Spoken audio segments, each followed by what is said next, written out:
সুপ্রিয় শিক্ষার্থী বন্ধুরা, কেমন আছো তোমরা? নিশ্চয়ই ভালো আছো। আমিও বেশ ভালো আছি। শালিখা অনলাইন প্রাইমারি স্কুলের পক্ষ থেকে তোমাদের সবাইকে আজকের পাঠে স্বাগত জানাচ্ছি। সুপ্রিয় শিক্ষার্থী বন্ধুরা, আমি দেবাশিস বিশ্বাস, সহকারী শিক্ষক, শতখালী পূর্বপাড়া সরকারি প্রাথমিক বিদ্যালয়, শালিখা মাগুরা। আজ পঞ্চম শ্রেণীর শিক্ষার্থী বন্ধুরা, তোমাদের প্রাথমিক বিজ্ঞান বইয়ের একটি গুরুত্বপূর্ণ পাঠ নিয়ে আমি হাজির হয়েছি।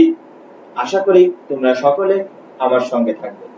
আর এর জন্য তোমরা অবশ্যই একটা খাতা, কলম এবং তোমাদের পাঠ্য বই একটু সঙ্গে রাখবে, কেমন? তো সুপ্রিয় শিক্ষার্থী বন্ধুরা, যথারীতি আমি তোমাদের 11 অধ্যায় থেকে পাঠ নিচ্ছিলাম। তো গত পাঠে আমরা কি শিখেছি? গত পাঠে আমরা শিখেছি আবহাওয়ার উচ্চচাপ এবং নিম্নচাপ, তাই না? তো আজ আমরা শিখব আবহাওয়া এবং জলবায়ুর উপাদান। ঠিক আছে শিক্ষার্থী বন্ধুরা, তাহলে চলো আজকের পাঠ শুরু করি। তো প্রথমেই আমি তোমাদের একটু ছবি দেখাই। তোমরা একটা ছবি দেখো, ছবিটা একটু মনোযোগ দিয়ে দেখো। এটা কি দেখতে পাচ্ছ? এটা অবশ্যই একটা মানচিত্র। তো মানচিত্রতে তোমরা কি দেখতে পাচ্ছ? দেখো একটা মানচিত্র। এখানে আমাদের যে 7টি বিভাগ আছে, তো 7টি বিভাগের কিন্তু নাম দেওয়া আছে এবং 7টি বিভাগের পর একটু খেয়াল করে দেখো, এখানে কিন্তু একটা নির্দেশনা আছে। যে নির্দেশনা দেখলেই কিন্তু তোমরা খুব সহজে বুঝতে পারবে। প্রথম যে আমি তোমাদের পাঠটা নিয়েছিলাম আবহাওয়া এবং জলবায়ু যে সম্পর্ক, সেই পাঠে কিন্তু আমি তোমাদের এই ছবিটা দেখিয়েছিলাম। হ্যাঁ, তোমরা ঠিক ধরেছ, এই ছবিটা আছে সেই ছবি। যে এখানে আমরা যে আমাদের যে আবহাওয়া, আমাদের দৈনন্দিন যে আবহাওয়া, সেই আবহাওয়া কিন্তু আমরা এই বিভাগের দিকে তাকালে বা এই মানচিত্রের দিকে তাকালে কিন্তু আমরা খুব সহজেই পেতে পারি। দেখো তোমাদের যে বিভাগগুলো আছে, বিভাগগুলোতে কিন্তু দেখো প্রথমেই কি আছে, যেখানে যেখানে বৃষ্টি হওয়ার কথা সেখানে কিন্তু বৃষ্টির ছবি দেওয়া আছে। দেখো রংপুর বিভাগে প্রথমে দেখো, ওখানে কি বৃষ্টির ছবি দেওয়া আছে, তাই না? রাজশাহী বিভাগেও বৃষ্টির ছবি দেওয়া আছে। এই যে খুলনা বিভাগ, এই খুলনা বিভাগে কিন্তু বৃষ্টির ছবি দেওয়া নেই।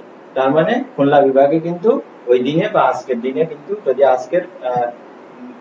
আজকের দিনের ম্যাপ হতো, তাহলে আজকে আমরা বুঝতে পারতাম। তো আসলে এটা তো পুরোনো একটা ম্যাপ। এই ম্যাপটা আছে তোমাদের 25 তারিখের 24/2/2015 তারিখের আবহাওয়ার একটা দিনের মানচিত্র। এই মানচিত্রে কিন্তু বোঝা যাচ্ছে যে খুলনা বিভাগে আজকে বৃষ্টি হওয়ার সম্ভাবনা নাই। তো এভাবে কিন্তু আমরা মানচিত্র দেখে বা আজকের আবহাওয়া কিন্তু আমরা নির্ণয় করতে পারি বা পরিমাপ করতে পারি। ঠিক আছে শিক্ষার্থী বন্ধুরা, তাহলে এটা কি, এটা এই ম্যাপ থেকে বা এই নির্দেশনা থেকে কি বোঝা যাচ্ছে? যে আমাদের আবহাওয়া এবং জলবায়ুর যে আবহাওয়া এবং জলবায়ুর যে ধারা বা ক্রমান্বয় ধারা, বা যেখানে বৃষ্টি হওয়ার কথা বা যেখানে বৃষ্টি হওয়ার কথা না, খুব সহজেই কিন্তু আমরা এই ম্যাপ দেখে বুঝতে পারি এবং আমাদের জলবায়ুর যে ধারণাটা আমরাও কিন্তু এই ম্যাপ থেকে আমরা কিন্তু খুব সহজেই বুঝতে পারি, তাই না? তো শিক্ষার্থী বন্ধুরা, চলো এবার তাহলে আমাদের আজকের পাঠ কি? আমাদের আজকের পাঠ হচ্ছে আবহাওয়া এবং জলবায়ুর উপাদান।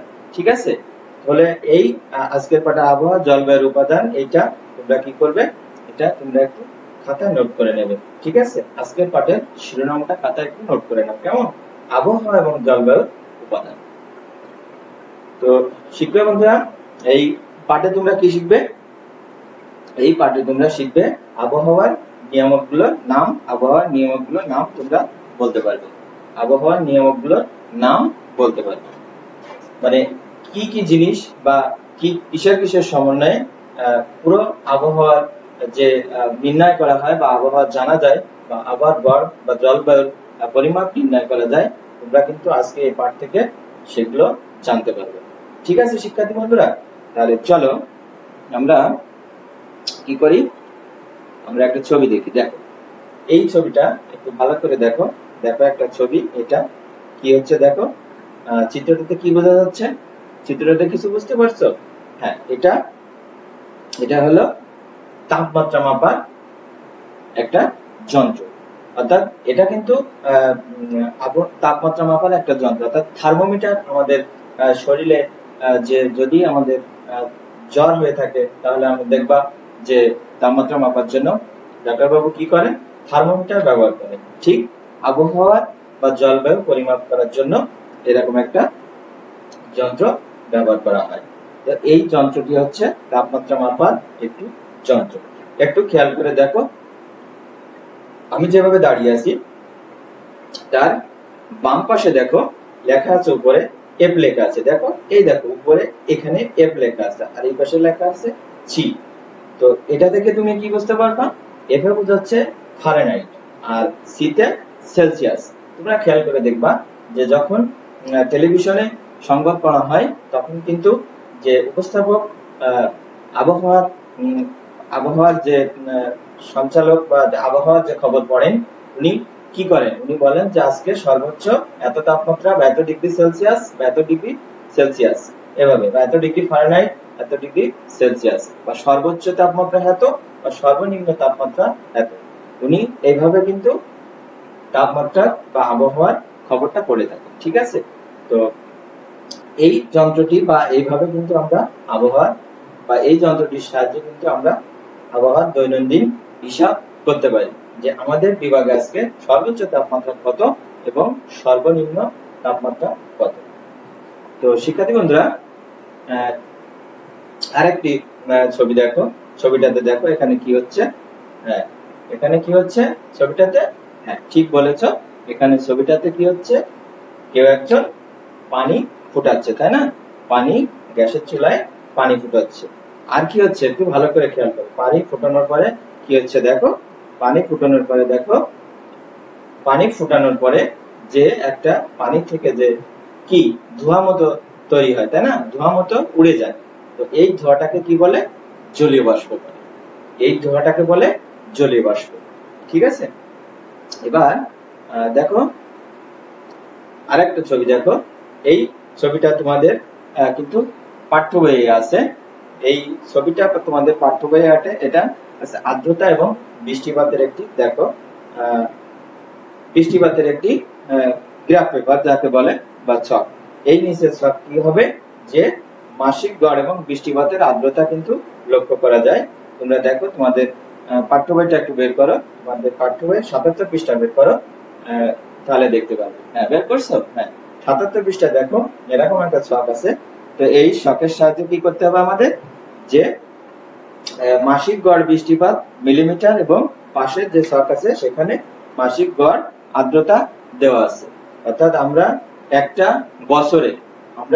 বছরে একটা বিভাগের কিন্তু খুব সহজেই কত মিলিমিটার বৃষ্টিপাত এবং তার যে আর্দ্রতা এগুলো কিন্তু আমরা সহজে এরকম গ্রাফ পেপারের মাধ্যমে জানতে পারি। তো বৃষ্টিপাত এবং আর্দ্রতার মধ্যে যে সম্পর্ক সেটা আমরা এই ম্যাপ থেকে আমরা কিন্তু খুব সহজেই তুলনা করতে পারি। দেখো এটা ঢাকার একটা মানে গ্রাফ পেপার যাকে বলে। এই ঢাকার যে গড় বা বাৎসরিক যে গড়, সেই গড় কত বৃষ্টিপাত সেটা কিন্তু এখানে দেওয়া আছে। দেখো জানুয়ারি মাসে কত হয়েছিল, জানুয়ারি মাসে ৮ মিলিমিটার বৃষ্টিপাত হয়েছিল, মাসিক গড় বৃষ্টিপাত, অর্থাৎ এক মাসে ৮ মিলিমিটার বৃষ্টি হয়েছিল। আর মাসিক আর্দ্রতা কত ছিল, ৫৪% ছিল। ফেব্রুয়ারি মাসে সেটা ৩২, আর্দ্রতা ছিল ৪৯, মার্চে ৬১, ৪৫, এপ্রিলে ১৩৭, ৫৫, এভাবে দেখো ডিসেম্বর অবধি কিন্তু দেওয়া আছে। তাহলে এই চিত্র বা গ্রাফ পেপার থেকে কিন্তু আমরা খুব সহজেই একটি জায়গা কি করতে পারি, বৃষ্টিপাত কত মিলিমিটার বৃষ্টিপাত হয়েছে এবং এর মাসিক গড় আর্দ্রতা কত, খুব সহজেই কিন্তু আমরা এটা বের করতে পারি। তো শিক্ষার্থী বন্ধুরা, চলো আমি তোমাদের আর একটা ছবি দেখাই। এই ছবিটাও আমি তোমাদের এর আগের পাঠে গত পাঠে আমি দেখিয়েছিলাম। এই ছবিটা তোমরা নিশ্চয়ই সেই আগের মতোই, সেটা কিসের চিত্র, এটা হচ্ছে চরকার একটা চিত্র, তাই না। আমরা সকলেই চরকা ঘুরিয়েছি ছোটবেলায়, তাই না? আমিও ঘুরিয়েছি, তোমরা তো এখন ঘুরাচ্ছ। তো বিভিন্নতা দিয়ে কিন্তু বিভিন্ন ভাবে এই চরকা বানানো যায়। তোমরা অনেকেই এটা বানাও, কাগজ বা পাতা, বিভিন্ন ধরনের এটা বানানো যায়। আর এটা দেখো, এটা কি কারণে ঘোরে, এটা আমি তোমাদের বলেছিলাম। এটা কি কারণে ঘোরে? হ্যাঁ, ঠিক বলেছো, এটা বায়ু প্রবাহের কারণেই ঘুরছে। দেখো, এটা বায়ু প্রবাহের কারণেই কিন্তু চরকাটা ঘুরছে, তাই না? তো শিক্ষার্থী বন্ধুরা, চলো এবার আমরা আরেকটা ছবি দেখি। এই ছবিটা কিসের ছবি? কিসের ছবি বলো তো? হ্যাঁ, এটা একটা মেঘের ছবি, তাই না? এটা মেঘের ছবি। এই মেঘের ছবি দেখো, সুন্দর একটা মেঘের ছবি। এই মেঘের ছবি থেকে আমরা এই মেঘের ছবি থেকে আমরা কি করতে পারি? এখানে কিন্তু এই মেঘের ছবি থেকে আমরা আবহাওয়া পরিমাণ মানে বুঝতে পারি, অনুমান করতে পারি এই মেঘের ছবি দেখে যে আজকের আবহাওয়া কেমন হবে, বা আজকের আবহাওয়া বা আজকের আকাশের আর্দ্রতা কত, বা বৃষ্টিপাত হবে কিনা আকাশে মেঘ দেখে কিন্তু আমরা খুব সহজেই কি অনুমান করতে পারি না যে আজকে আবহাওয়া কেমন হবে। তো শিক্ষার্থী বন্ধুরা, চলো আমি আরেকটা ছবি দেখাই। এই ছবিটা কিসের? এই ছবিটা হচ্ছে, হ্যাঁ, বৃষ্টিপাত। বৃষ্টি হচ্ছে এরকম একটা জায়গার ছবি। দেখো, এই চিত্রে কিন্তু বৃষ্টি হচ্ছে, তাই না?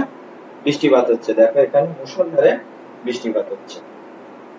তো এবার আরেকটা ছবি দেখাই। এই ছবিটাতে কি হচ্ছে? এই ছবিটাও আমি কিন্তু তোমাদের দ্বিতীয় পার্টে দেখিয়েছিলাম। এই ছবিটা হচ্ছে বায়ু চাপ মাপা হচ্ছে, তাই না? বায়ুর চাপ, আমরা যে চাকাতে হাওয়া দিই, সেই হাওয়া বা বায়ুর একটা চাপ থাকে, সেই চাপটা কিন্তু এই যন্ত্রের সাহায্যে বায়ুর চাপটা মাপা হচ্ছে, ঠিক আছে?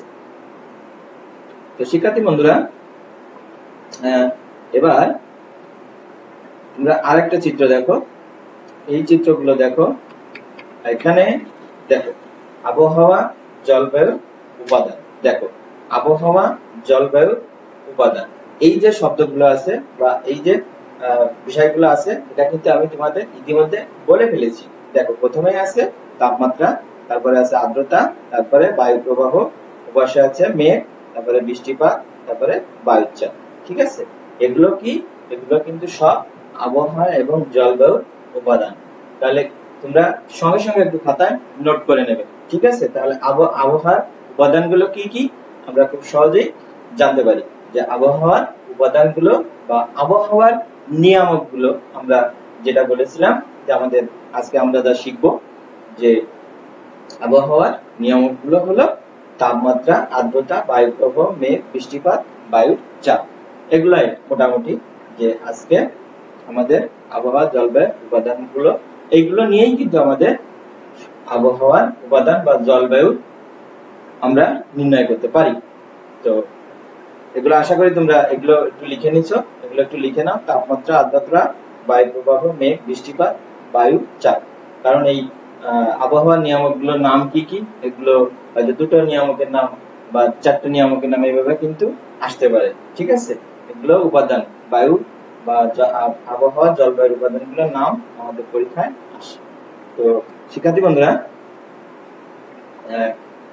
এবার জলবায়ুর উপাদানগুলোর নাম কি কি, যেগুলো আমি একটু আগেই তোমাদের বলেছিলাম, এরকম একটা খাতায় ছক তৈরি করবা, এবং ছক তৈরি করে 1 2 3 আমি যে 6টা দেখালাম সেই 6টা কিন্তু তোমরা এখানে লিখে রাখবা, যে জলবায়ুর উপাদানগুলোর নাম কি কি। এরকম একটা ছক তৈরি করে তোমরা বাড়ির কাজে এটা লিখে রাখবে, ঠিক আছে? যে আবহাওয়ার উপাদানগুলোর নাম কি।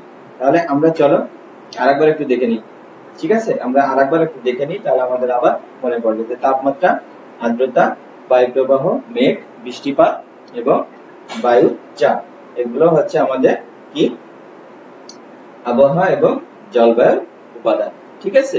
শিক্ষার্থী বন্ধুরা, তাহলে ছকটা তোমরা ইতিমধ্যে তৈরি করে ফেলছো।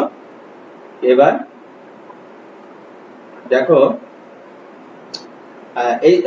এই ছবিটা দেখিয়েছিলাম তোমাদের, যেটা কিসের ছবি? এই ছবিটা আছে পানি গরম হচ্ছে। দেখো, গ্যাসের চুলোয় পানি গরম হচ্ছে, আর এই পানি থেকে যে ধোঁয়াটা বেরিয়ে যাচ্ছে, সেই ধোঁয়াটাকে কি বলছে?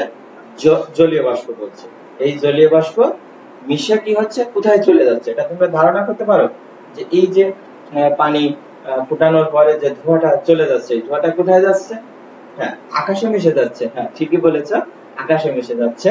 তো এটা কি হচ্ছে, মিশেতে কি হচ্ছে, এটা আর্দ্রতা বৃদ্ধি পাচ্ছে। এটা বাতাসে কি হচ্ছে, বাতাসের একটা যে আর্দ্রতা, সেই আর্দ্রতা কিন্তু বৃদ্ধি পাচ্ছে। ঠিক আছে, তাহলে তোমরা এই সংক্ষিপ্ত যে প্রশ্নগুলো আছে, এই যে সংক্ষিপ্ত গুলো, এই প্রশ্নগুলো আসে আর্দ্রতা কি, তোমরা একটু সঙ্গে সঙ্গে নোট করে নিও, বা তোমাদের পাঠ্য বইয়ে একটু পেন্সিল দিয়ে দাগ দিয়ে রেখো। ঠিক আছে, যে লিখতে পারো লেখো, আর না পারলে পেন্সিল দিয়ে দাগ দিয়ে রাখো। ঠিক আছে, তাহলে আর্দ্রতা কি?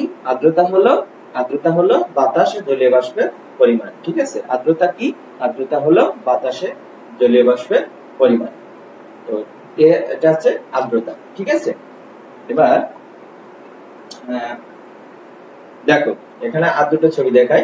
চিত্রে কি দেখা যাচ্ছে দেখো, সুন্দর দুটো ছবি। ছবিটা দেখো, সুন্দর একটা গ্রামের ছবি, তাই না? এটা গ্রামের ছবি। দেখো এপাশে নৌকা আছে, এপাশে ঘর আছে, একটা মেয়ে হেঁটে যাচ্ছে। সুন্দর একটা ছবি, গ্রামের ছবি। এই ছবিতে তুমি কি দেখতে পাচ্ছ? আবার দেখো এই পাশের ছবিটা কিন্তু আমি তোমাকে এর আগে দেখিয়েছিলাম। তো এই ছবিটাতে কিন্তু কি দেখা যাচ্ছে দেখো, এই ছবিটা তিনটা বিভাগ দেওয়া আছে, খুলনা, বরিশাল এবং চট্টগ্রাম দেওয়া আছে বিভাগে। এখানে কি হচ্ছে, দক্ষিণ পশ্চিম মৌসুমী বায়ু প্রভাবিত হচ্ছে। দক্ষিণ পশ্চিম মৌসুমী বায়ু প্রভাবিত হচ্ছে, কিন্তু সেটা কিভাবে হচ্ছে দেখো, উচ্চচাপে হচ্ছে। উচ্চচাপ দেখো উপর দিকে উঠছে, তাই না? খুলনা, বরিশাল, চট্টগ্রাম দক্ষিণ পশ্চিম মৌসুমী বায়ু প্রবাহ বা প্রবাহিত হচ্ছে। দেখো কিভাবে হচ্ছে, উচ্চচাপে হচ্ছে, তাই না? তোমাদের যে উচ্চচাপের নিম্নচাপ যে পড়িয়েছিলাম, তা তো এটা দেখিয়েছিলাম যে দক্ষিণ পশ্চিম মৌসুমী বায়ু এখানে প্রবাহিত হচ্ছে। এবার দেখো বর্ষাকালে দক্ষিণ পশ্চিম মৌসুমী বায়ু বঙ্গোপসাগর থেকে প্রচুর জলীয় বাষ্প নিয়ে আসে, এই জন্য প্রচুর বৃষ্টিপাত হয়। তাহলে কেন প্রচুর বৃষ্টিপাত হয়? দেখো যে বর্ষাকালে দক্ষিণ পশ্চিম মৌসুমী বায়ু বঙ্গোপসাগর থেকে কি হচ্ছে, যে প্রচুর পরিমাণে জলীয় বাষ্প নিয়ে আসছে, এই জন্য কি হচ্ছে, বৃষ্টিপাত হচ্ছে, তাই না? তাহলে তোমরা একটু দাগিয়ে নাও পেন্সিল দিয়ে, যে বর্ষাকালে দক্ষিণ পশ্চিম মৌসুমী বায়ু বঙ্গোপসাগর থেকে প্রচুর জলীয় বাষ্প নিয়ে আসছে, এই জন্য প্রচুর বৃষ্টিপাত হয়। তাহলে এখন বুঝতে পারছো যে কেন প্রচুর বৃষ্টিপাত হয়। এবার দেখো আর দুটো ছবি দেখো। এবার এটা অবশ্যই কি শীতকালের একটা ছবি, তাই না? দেখো এখানে শীতের সময় কিছু লোক সেখানে কি করছে, আগুন জ্বালিয়ে আগুনটার তাপ শরীরে নিচ্ছে, তাই না? তো এই শীতকালে কি হচ্ছে, শীতকালে দেখো খুলনা, বরিশাল এবং চট্টগ্রামে এখানে কি হচ্ছে, এখানে উত্তর পূর্ব মৌসুমী বায়ু, আগে ছিল উত্তর পশ্চিম, আর এবার হচ্ছে উত্তর পূর্ব মৌসুমী বায়ু এখানে প্রবাহিত হচ্ছে, তাই না? আগেরটাতে কি বুঝতে পারছো, আগেরটাতে কেন প্রচুর বৃষ্টিপাত হলো, আর এবার দেখো শীত কেন পড়ছে, প্রচুর পরিমাণে শীত পড়ে, কেন পড়ছে, যে উত্তর পূর্ব মৌসুমী বায়ু প্রবাহিত হচ্ছে আমার খুলনা, বরিশাল এবং চট্টগ্রাম এই তিনটা বিভাগ দিয়ে দেখানো হচ্ছে শীতকালে।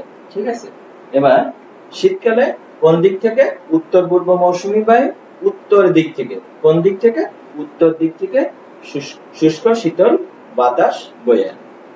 তাহলে শীতকালে উত্তর পূর্ব মৌসুমী বায়ু উত্তর দিক থেকে শুষ্ক শীতল বাতাস বয়ে আনে, এই জন্যই কিন্তু আমাদের প্রচুর পরিমাণে ঠান্ডা পড়ে, বা কি মাঝে মাঝে পরবর্তী পার্ট আছে তোমাদের শৈত্য প্রবাহ যেটা বলি, এটা প্রবাহিত হয়। ঠিক আছে, তাহলে এই সময় কি হচ্ছে, উত্তর পূর্ব মৌসুমী বায়ু প্রবাহিত হচ্ছে শীতকালে কোন দিক থেকে, উত্তর দিক থেকে।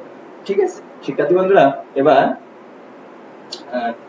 দেখো তোমাদের পাঠ্য বই ওই ৭৭ পৃষ্ঠা তোমরা একটু ভালো করে পড়বা।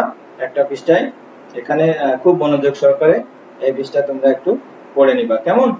তাহলে এই পৃষ্ঠায় কি হবে, তোমরা কিন্তু খুব সহজেই বুঝতে পারবো এখানে যে আবহাওয়ার জলবায়ুর উপাদানগুলো এখানে দেওয়া আছে। আর্দ্রতা হলো কি, বাতাসে জলীয় বাষ্পের পরিমাণ, এবং বাতাসে জলীয় বাষ্পের পরিমাণ যত কমে যাবে আর্দ্রতা কিন্তু তত কমে যাবে।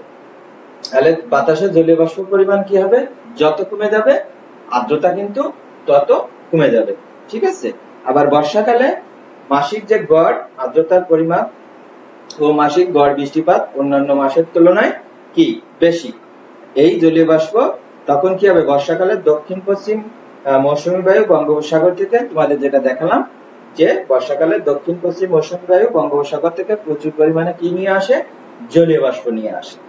এই জলীয় বাষ্প ঠান্ডা হয়ে কি হয়, বৃষ্টিপাত হয়। ঠিক আছে। আবার উত্তর পূর্ব মৌসুমী বায়ু শীতকালে কোন দিক থেকে, উত্তর দিক থেকে, উত্তর দিক থেকে শুষ্ক শীতল বাতাস বয়ে আনে। ঠিক আছে শিক্ষার্থী বন্ধুরা, এবার আছে যে তোমাদের যথারীতি সঠিক উত্তর, আশা করি তোমরা পারবে। দেখো, তুমি জানতে পারলে আগামীকাল বাতাসের আর্দ্রতা 85% থাকবে। এমন অবস্থায় বিদ্যালয়ে যাবার সময় তুমি কোন কাজটি করবে? দেখো ওখানে 4টা অপশন দেওয়া আছে। কালো কাপড় পরবে, ছাতা নিয়ে আসবে, সাদা কাপড় পরবে, ওষুধ নিয়ে আসবে। কি হবে শিক্ষার্থী বন্ধুরা, বলতে পারো? হ্যাঁ, ছাতা নিয়ে আসবে অবশ্যই। কারণ কি হবে বলো তো, কারণ যেহেতু 85% আর্দ্রতা আছে বাতাসে, সুতরাং বৃষ্টি হওয়ার সম্ভাবনা আছে, তাই না? এই জন্য কি করতে হবে, ছাতা নিয়ে আসতে হবে। তারপরে বাতাসের জলীয় বাষ্পকে কি বলা হয়, ইতিমধ্যে তোমরা জেনেছো। বাতাসে জলীয় বাষ্পকে বলা হয় কি, আর্দ্রতা, তাই না? বলা হয় আর্দ্রতা। বাতাসের জলীয় বাষ্পকে বলা হয় আর্দ্রতা। এবার শিক্ষার্থী বন্ধুরা, তোমরা এই প্রশ্নগুলো একটু খাতায় লিখবে, কেমন? প্রশ্নগুলো একটু লিখে নাও। আর্দ্রতা বলতে কি বোঝো, আর বর্ষাকালে অতিরিক্ত বৃষ্টিপাত হওয়ার কারণ কি? বর্ষাকালে অতিরিক্ত বৃষ্টিপাত হওয়ার কারণ কি? ঠিক আছে খাতায়? হ্যাঁ, এই প্রশ্ন দুটো একটু লিখে নাও। ছোট প্রশ্ন তোমাদের পরীক্ষাতে আসে যে আর্দ্রতা বলতে কি বোঝো এবং বর্ষাকালে অতিরিক্ত বৃষ্টিপাত হওয়ার কারণ কি? লিখেছ?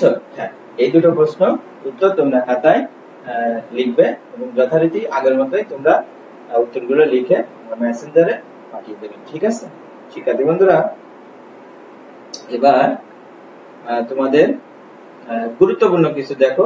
এই শব্দগুলো আমি এর আগে আলোচনা করেছি। মেঘ, আর্দ্রতা, জলবায়ু, বায়ুচাপ, আবহাওয়া। এই শব্দগুলো তোমরা খুব মনে রাখবে, লিখে রাখবে। এগুলো যেগুলো কি হতে পারে, এগুলো কিন্তু আবহাওয়া ও জলবায়ু উপাদান। এগুলো আবহাওয়া এবং জলবায়ু উপাদান। তাহলে কি কি? মেঘ, আর্দ্রতা, জলবায়ু, বায়ুচাপ, এগুলো একটু মনে রাখবে। তো শিক্ষার্থী বন্ধুরা, এবার তোমাদের আমি একটা বাড়ির কাজ দেব। যেগুলো দিয়েছি ওগুলো বাড়ির কাজ সবই। এবার একটা বড় প্রশ্ন, যে প্রশ্নগুলো সৃজনশীল প্রশ্ন, তোমাদের 8 মার্কের প্রশ্ন আসে, এই প্রশ্নটা একটু লিখবে। ঠিক আছে। দেখো প্রশ্নটা একটু লিখে নাও। আমাদের জীবনযাত্রায় আবহাওয়ার উপাদানগুলোর প্রভাব সম্পর্কে লিখে নিয়ে আসবে। এটা তোমরা 5টা বাক্য লিখবে। ঠিক আছে, 5টা বাক্য লিখবে। আবহাওয়া জীবনযাত্রা, আবহাওয়ার উপাদানগুলো আমাদের জীবনে, আবহাওয়ার উপাদানগুলোর প্রভাব সম্পর্কে লিখে নিয়ে আসবে। কমপক্ষে 5টা লিখবে, যে বেশি পারো সে তো ভালোই। কমপক্ষে 5টি বাক্যে এটা লিখবে, আমাদের জীবনযাত্রা আবহাওয়ার উপাদান প্রভাব সম্পর্কে। ঠিক আছে। তো শিক্ষার্থী বন্ধুরা, আজকের পাঠ এ পর্যন্তই। আশা করি তোমরা সকলে আবহাওয়া এবং জলবায়ুর উপাদানগুলো, আজকে আমাদের কি ছিল, আমাদের পাঠের বিষয় ছিল আবহাওয়া এবং জলবায়ুর উপাদানগুলো বা নিয়ামকগুলো আমরা জানতে পারবো। আমরা ইতিমধ্যেই প্রধানত যে 6টা উপাদান আবহাওয়া জলবায়ু, সেগুলো সম্পর্কে কিন্তু আমরা একটা ধারণা লাভ করেছি, তাই না শিক্ষার্থী বন্ধুরা? আশা করি তোমরা আবহাওয়া জলবায়ু উপাদানগুলো সবাই বলতে পারবে। তো শিক্ষার্থী বন্ধুরা, তো ঠিক আছে, আমি পরবর্তী পাঠে তোমাদের বিরূপ আবহাওয়া নিয়ে তোমাদের মাঝে আবার হাজির হব। তো সে পর্যন্ত তোমরা সকলে ভালো থেকো, সুস্থ থেকো এবং কি অবশ্যই বাসায় থাকবে। কেমন শিক্ষার্থী বন্ধুরা, আজ এ পর্যন্তই।